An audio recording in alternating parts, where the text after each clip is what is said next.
জি আলহামদুলিল্লাহ উস্তাদ, যে জায়গায় থাকতেছি ওই জায়গা সম্পূর্ণ ঘুরে দেখে চলে আসলাম, ওনার পা থেকে মাথা পর্যন্ত ঘুরে দেখে চলে আসলাম। জি,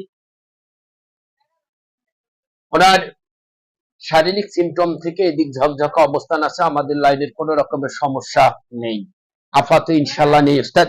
জি, কিন্তু বাচ্চার যে কাভারিং প্রভাব থেকে যে বাচ্চার আকার অবস্থান হয়েছে উস্তাদ, এদের থেকে হালকা একটু সতর্ক ভাবে থাকতে হবে, একটু অ্যালার্ট প্রভাব থাকতে হবে। আর আমরা একটা নিয়ম দিচ্ছি, নিয়মটা পালন করলে ইনশাল্লাহ যদি কোন রকমের পরবর্তীতে সমস্যা হওয়ার আক্রোশ প্রভাব থাকে, হবে না উস্তাদ। জি, ইনশাল্লাহ উস্তাদ।